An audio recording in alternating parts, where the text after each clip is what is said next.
listening to In My Eyes. This is my first show ever, and I'm excited to even start.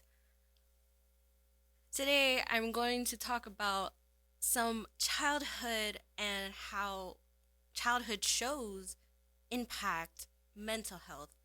I wanted my show to be unique in its own way and also bring some stuff that we don't remember and bringing back some shows, some music that we recalled from our childhood and we're like, oh, wait, this was something I used to like.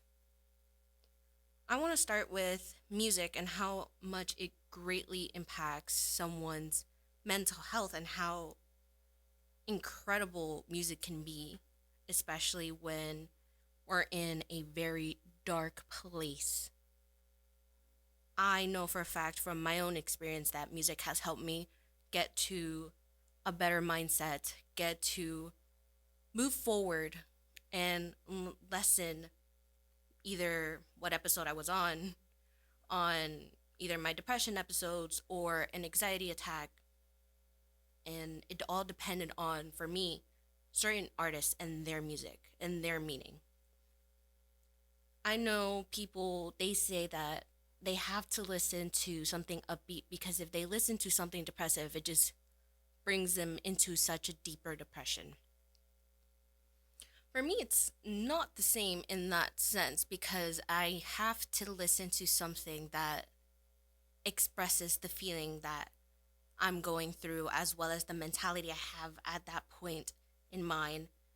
And sometimes I do that. Sometimes I could get to listen to some music that does both talk about the mindset I was, talk about how to do the different stages of grief to feeling better to fearing something to finding the answer I was looking for to feel much better.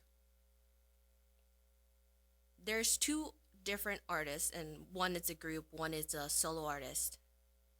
NF and BTS. BTS is one of the most popular K-pop bands in the world.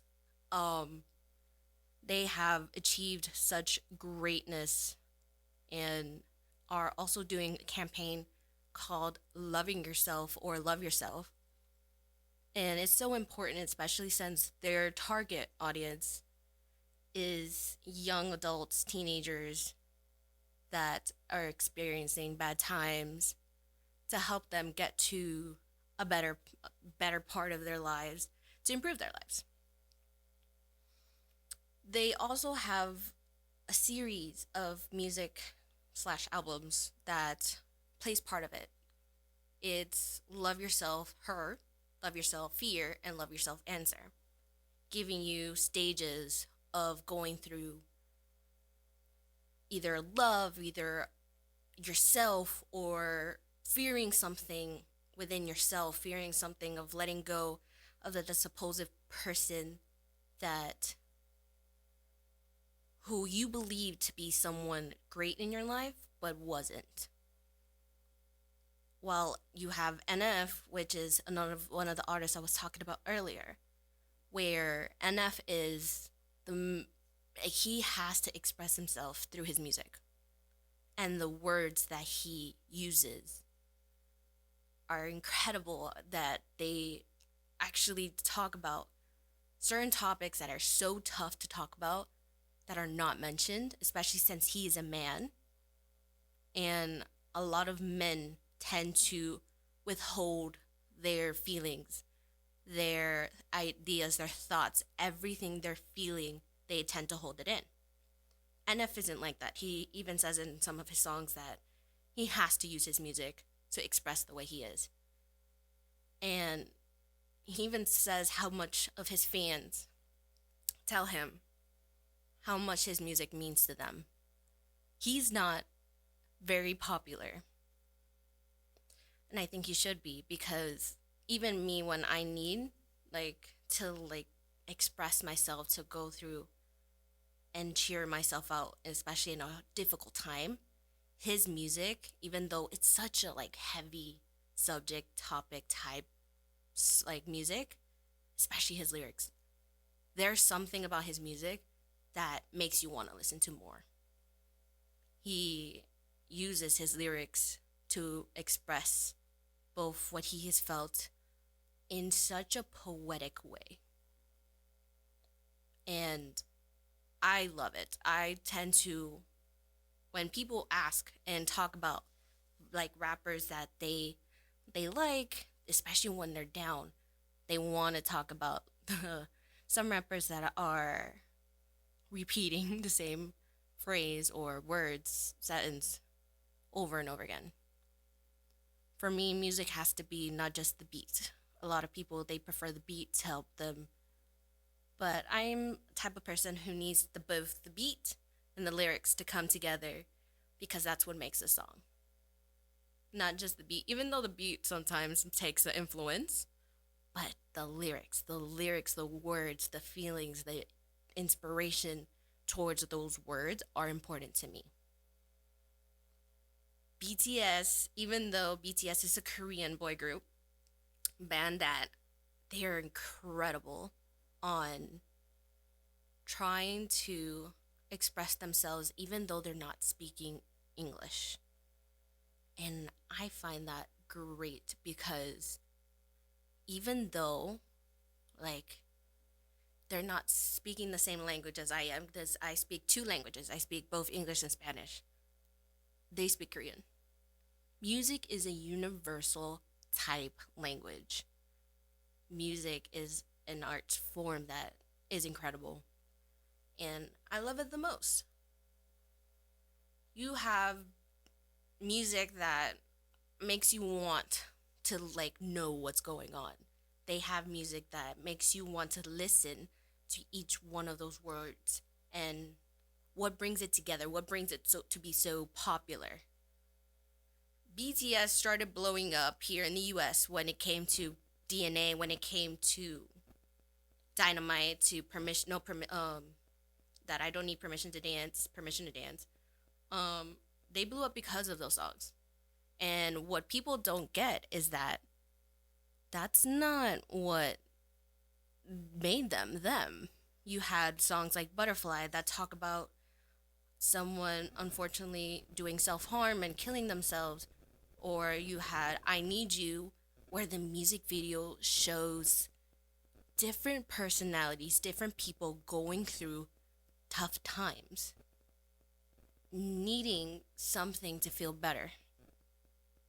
If you really got to like grow up with BTS in the past instead of learning about their like upbeat permission to dance full on English songs, but their music beforehand, even now, like even though they're different in many ways, which I'm not expecting them to be the same, but their music back then had a lot of meaning.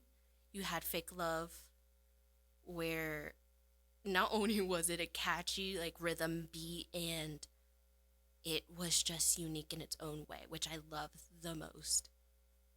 And it's incredible to think about, especially since I've been with them for for so long. I've been a fan since 2015 and they debuted on 2013 and going on 10 years, and they're still making incredible music. They're making music where fans want more. Even though right now they're are doing their own thing, you have they have such love for their fans that the song they came out for an away, a goodbye, is which is called Yet to Come. It's beautiful because there's a lot of things in life that there's a lot of endings to either a chapter of your life or something that has to go temporarily. People don't realize how there's so many things that are going to change and it's going to make a difference in both you or that person. There's something out there for that is a purpose of why things have to temporarily end, maybe come back later on, or at least they had to say goodbye and they made it into a beautiful way of saying goodbye. um And you have such connection, not only with like certain artists. I know many people probably don't agree with me, especially since my favorite band is like BTS, but that's okay because everyone has a different way of using music to help themselves or to help them calm down on a stressful day or to enjoy themselves in either reading, playing video games, to just relax. And what many people don't know and at the same time do know is that music is such a great influence that has been proven to lessen depression, anxiety, enhance intelligence, boost immune system, self-esteem and confidence, and even sleep. I know I had sleepless nights where I would tossing and turning and couldn't figure out like a way to sleep. I would put my headphones on, either I had NF in my ears or BTS or any other artist that I to this day still love, from Selena Gomez, Nicki Minaj, um, even to some of the old style music from the early 2000s from Disney Channel blasting in my ear. Those helped me to sleep, even though classical music is so beautiful too and unique, that has been proven to enhance intelligence and help students grasp or help them to get work done. I know for a fact when it came to me getting work done, it was important for me, even to this day. It's important for me to have music in my ears because that's the only way I get to relax and concentrate on something, either if it's difficult or something that I want to finish in a good amount of time. That's the important part. So, I want to next go into childhood shows. Childhood shows, I know everyone either grew up with Cartoon Network or Boomerang or Disney Channel, Disney Junior, PBS Kids, Nickelodeon, Nick at Night. For me, like my go-tos were Nickelodeon and Disney Channel and PBS Kids because I grew up with Arthur, Miami Girl, Max and Ruby. You had Super Y that was also in PBS Kids. In Disney Channel, you had Phineas and Ferb, Wizard of Waverly Place, Nickelodeon, iCarly. Back again with Sweet Life on Life of Zack and Cody, Sweet Life on Deck, both on Disney Channel, and they were one of the best childhood shows that I could ever ask for. You even had like Dragon Tales. Dragon Tales was my thing back then, and I could probably still sing you the intro to Dragon Tales too. And all of the intros is like the best. I know for a fact that you had like Raven talk about that around the time that she was in Disney. The intros and catchphrases were great. Shoot, like you had Call Me Beat Me, You Nasty from That's a Raven. You had all these iconic catchphrases. And what the important thing is, like, to this day, I'm still watching these shows because it's been proven that it helps. It helps your mental health. And it also taps into such good memories of you in your childhood and watching like you're watching Disney Channel, watching Nickelodeon in front of your TV, even though you had to like have like a 5 minute break or like a 3 minute break of commercials where you had to run to the bathroom because you had to time everything to go. It was a mission, and I don't think that today's generation won't understand how great, in some type of way, cable was for childhood because I remember enjoying myself watching these awesome shows. And I was telling my brother where I couldn't believe that because I'm rewatching The Sweet Life of Zack and Cody. It's 3 seasons. I thought it was longer. Um, TV had made my time of perception like very like making so that it's so long. And there's a two-part to that series because you have the Sweet Life on Deck, and that, if I'm not mistaken, is also 3 seasons. And then you had Hannah Montana, where it was four, and didn't feel like it, and it's in some type of way it kind of makes sense because like 4 years of high school, And then they ended it off with Hannah Montana slash Miley Cyrus going to college, and it doesn't feel that it was so like long. It feels so long. It wasn't short, because in its own way it was like childhood. You had High School Musical. I remember seeing High School Musical on Ice, going to see it. I even remember seeing the Hannah Montana movie in the theaters.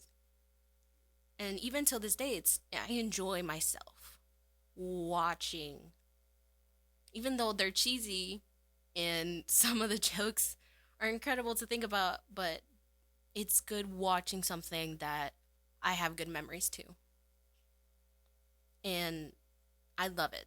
I love to think about how these things were so funny. I remember laughing to it, and I still laugh to some of the jokes to this day.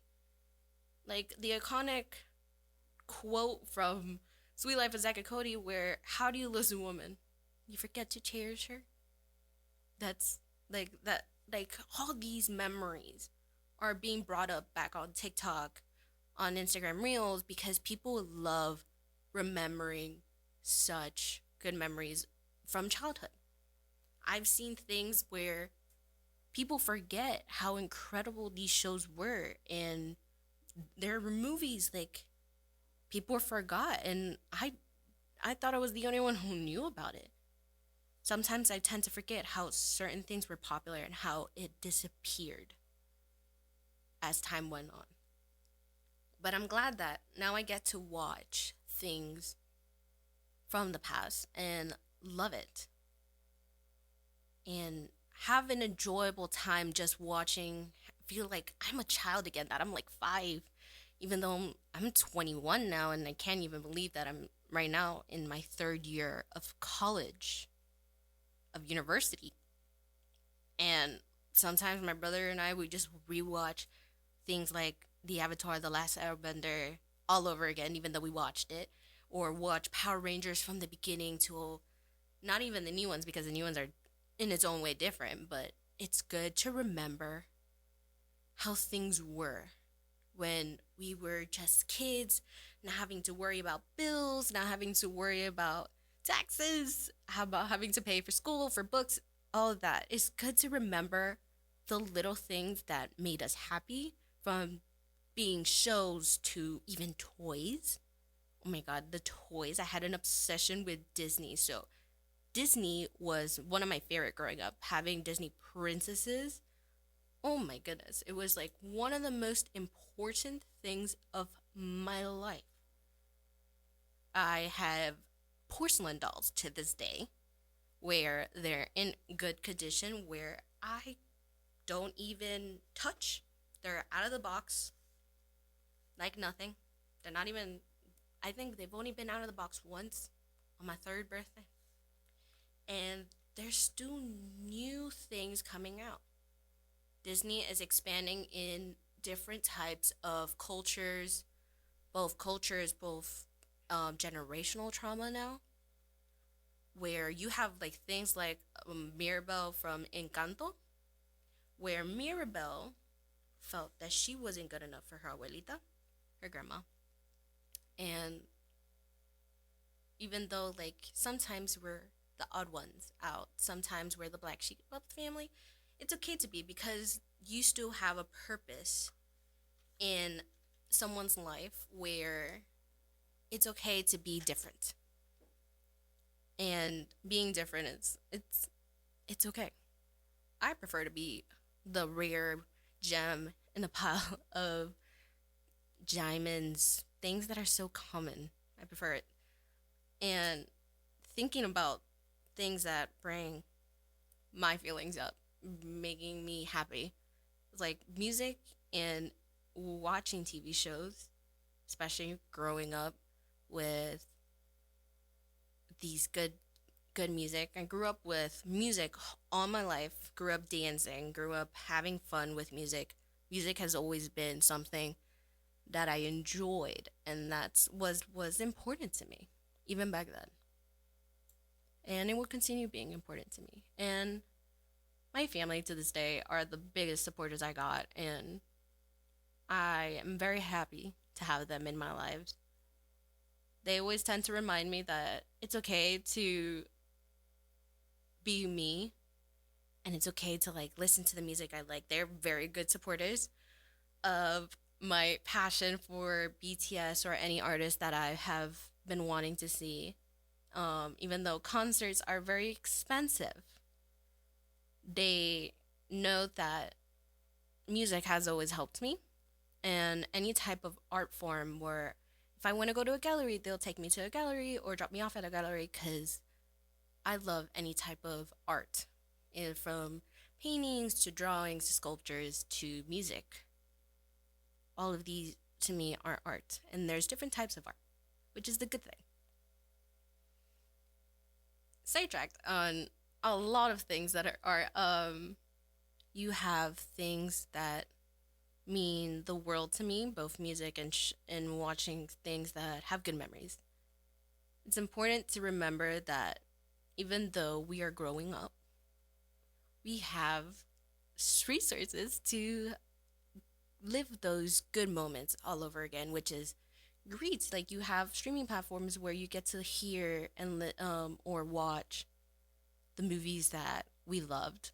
I know going back and watching those movies that it was definitely a different feeling because the jokes now made it a lot a different type of sense.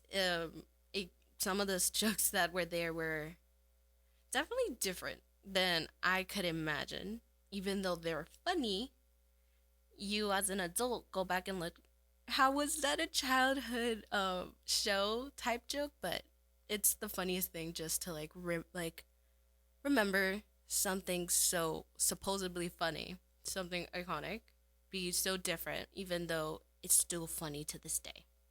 Especially like I said earlier, the quote that everyone knows from Zack and Cody was, "You forget to cherish her." It's one of the most funniest quote that people to this day still love, which is so good. It's like you still have these good memories and you want to remember them and you never forget because they never die, which that's the good part. And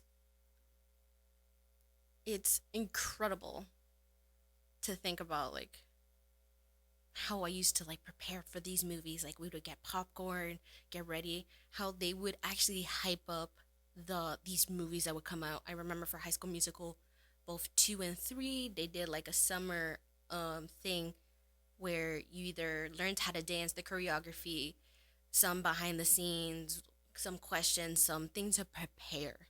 It's not as before. I know Monstover was a thing. You had Monstover or the Jingle Bell commercials within Disney, and all of these were just those are memories. Those are the good parts. Those are the good things I want to remember. And it's incredible to think that it's not the same anymore.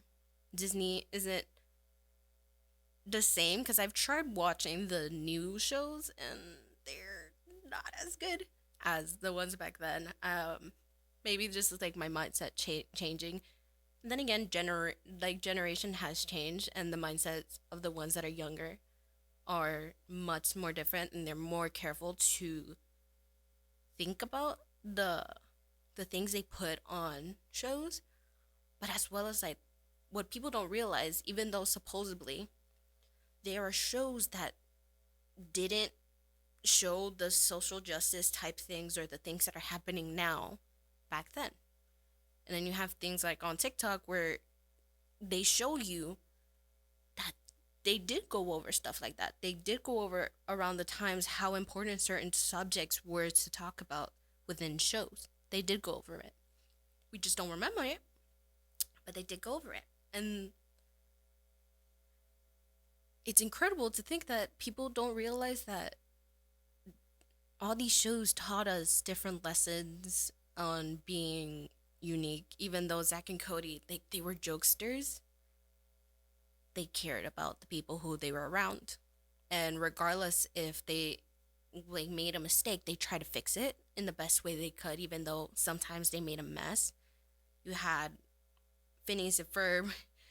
They talk about a lot of different things. They were creative in their own way, and they didn't let nothing stop them to be creative. You had Wizardary Place, where you had three different personalities of siblings, how each of them are different in their own way, but regardless of that, they were still family and they still had each other's back. And no matter the situation, you had where Alex goes through a breakup. Not many, not many like Disney Channel childhood shows talk about that because their audience, like they try not to target those type of age groups, but yet you had Wizardry Place where they did, and then you had Anna and Zach and Cody, but they made it in a funny joke type of way. You had iCarly that talked about it's okay to be funny, opposites attract in friendship, it's okay to be different. And I love talking about childhood, about it. It's what made me the way I am. And I've become this person who some has to joke with certain people around them, but is someone so loving. I care a lot about the people I'm around, and I'm glad to have them around me because they are my number one supporters. That includes my mother, my brother, my dad, and my friends. My grandmothers, they are definitely one of my supporters, especially since I'm trying my best to graduate university. And they've been pushing me to start my own show, including the one and only Sav and Bredeas, pushing me to start my show, and I am. And it's weird because I haven't been behind a mic. It's so long. It's been so long, and I prefer behind the board, but it's definitely a new experience. And I thank everyone for joining me. And shout out to my family, my friends. I'm trying not to like crack my voice, but because of them, I'm starting a show. And I hope you guys stay tuned to hear more about my show and more about me as a person. This has been Brianna, and you've listened to In My Eyes here on The Mix 99.5. We'll see you next week, every Friday at 3. Bye.